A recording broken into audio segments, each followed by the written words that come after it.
Salam sejahtera bagi kita semua. Apa kabar di hari ini? Diharapkan kalian semua dalam keadaan sehat-sehat dan diberkati oleh Tuhan. Dan sebelum kita lanjut, jangan lupa di subscribe, like, dan komen channel ini. Dan untuk pelajaran PPKN kita kelas 10, kita akan lanjutkan materi kita. Kita sekarang telah berada di bab 5, integrasi nasional dalam bingkai Bhinneka Tunggal Ika. Dalam pertemuan yang lalu kita telah bahas tentang di poin C, faktor-faktor pembentuk integrasi nasional. Dan dalam pertemuan kali ini kita akan melanjutkan materi kita, yaitu kita berada di D, tantangan dalam menjaga keutuhan NKRI. Fenomenal global masih mengetengahkan penguatan nilai-nilai universal, yaitu demokrasi dan hak asasi manusia. Berdasarkan dengan itu, isu lingkungan hidup dan dampak pemanasan global memunculkan persoalan serius yang memerlukan respons secara internasional. Pemanasan global telah berdampak terhadap perubahan musim yang tidak menentu yang mengancam kehidupan manusia dalam bentuk ancaman kelaparan, wabah penyakit, dan bencana alam yang berpotensi mengganggu stabilitas ekonomi dan keamanan.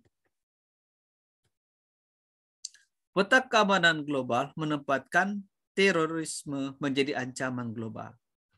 Penggunaan kekuatan militer oleh suatu negara ke wilayah negara lain mengancam kedaulatan dan kehormatan suatu negara berdaulat. Masalah perbatasan juga merupakan sumber utama potensi konflik antar negara di kawasan Asia Pasifik, termasuk di Asia Tenggara. Tantangan di lingkungan internal Indonesia adalah mengawal NKRI agar tetap utuh dan bersatu. Di sisi lain, ancaman terhadap kedaulatan masih berpotensi, terutama yang berbentuk 1. Konflik perbatasan, pelanggaran wilayah, gangguan keamanan maritim dan dirgantara. 2. Gangguan keamanan di wilayah perbatasan berupa pelintas batas secara ilegal. Yang ketiga, kegiatan penyeludupan senjata dan bahan peledak, masalah separatisme, pengawasan pulau-pulau kecil terluar, ancaman terorisme dalam negeri, dan sebagainya.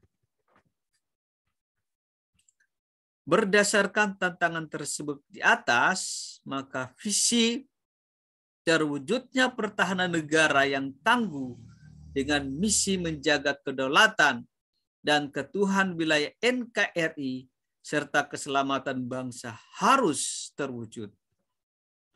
Pada dasarnya, perumusan kebijakan umum pertahanan negara dilaksanakan Menteri Pertahanan Negara, sedangkan proses penetapannya dilaksanakan di tingkat Dewan Keamanan Nasional selaku penasihat Presiden Republik Indonesia. Tujuan nasional merupakan kepentingan nasional yang abadi dan menjadi acuan dalam merumuskan tujuan pertahanan negara yang ditempuh dengan 3 strata pendekatan.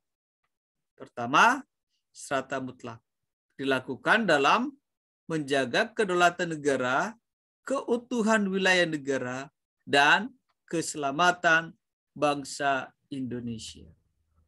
Kedua, strata penting dilakukan dalam menjaga kehidupan demokrasi politik dan ekonomi, keharmonisasi hubungan antar suku, agama, ras, dan golongan atau sara, penghormatan hak asasi manusia, dan pembangunan yang berwawasan lingkungan hidup. Yang ketiga, strata pendukung dilakukan dalam upaya turut memelihara ketertiban dunia. Untuk mencapai tujuan pertahanan negara tersebut, salah satunya diperlukan input sumber daya yang bagus dan optimal. Masyarakat menuntut TNI untuk menjaga dan memelihara stabilitas keamanan nasional. Tetapi input masyarakat secara intelektual, moral, dan mental lemah akan sangat kesulitan mewujudkannya. Terima kasih. Demikianlah materi kita pada hari ini sudah selesai. Dan kiranya materi bisa bermanfaat bagi kalian semua. Tetap semangat belajar. Tuhan memberkati kita semua.